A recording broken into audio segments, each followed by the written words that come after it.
Hi friends, இன்றைக்கி கல்யாண வீட்டு மசாலா உருளைக்கிழங்கு எப்படி செய்கிறதுன்னு பார்க்கலாம். கடாயில் எண்ணெய் சேர்த்துட்டு 1 டீஸ்பூன் கடலைப்பருப்பு, 1 டீஸ்பூன் கடுகுளுந்த பருப்பு சேர்த்து பொரிய விட்டதும் 2 பெரிய வெங்காயத்தை பொடியாக கட் பண்ணிவிட்டு சேர்த்துக்கலாம். கூடவே 3 காஞ்ச மிளகாய், 1 பச்சை மிளகாய், கொஞ்சமாக கருவேப்பிலை, கொஞ்சமாக உப்பு சேர்த்துட்டு நல்லா வதக்கிடலாம். வெங்காயம் வதங்கினதும் 1 ஸ்பூன் அளவு இஞ்சி பூண்டு பேஸ்ட்டு சேர்த்து வதக்கிடலாம். இது கூடவே ஒரு மீடியம் சைஸ் அளவு தக்காளியும் சேர்த்து வதக்கிட்டு 2 டேபிள் ஸ்பூன் அளவு தனி மிளகாய்த்தூள், 1 டீஸ்பூன் அளவு தனியாத்தூள், 1 டீஸ்பூன் அளவு கரம் மசாலா, கொஞ்சமாக மஞ்சள்தூள், கொஞ்சமாக பெருங்காயத்தூள் சேர்த்துட்டு நல்லா இதை எண்ணெயிலேயே வதக்கிடலாம். இதோட பச்சை ஸ்மெல் நல்லா போகணும்.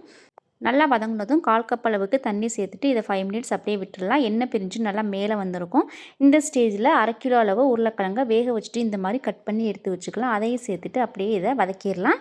உருளைக்கிழங்கு மசாலா எல்லாம் ஒன்று சேர வதங்கணும். அதனால் அடுப்பை மீடியம் ஃப்ளேம்லேயே வச்சுட்டு நல்லா அதை அப்படியே மிக்ஸ் பண்ணிடலாம். உப்பு பார்த்துட்டு உப்பு இல்லைன்னா உப்பு சேர்த்துக்கலாம். ஃபைனலாக கொஞ்சமாக கொத்தமல்லி இலையில் தூவணுன்னா டேஸ்டியான கல்யாண வீட்டு உருளைக்கிழங்கு ரெடி.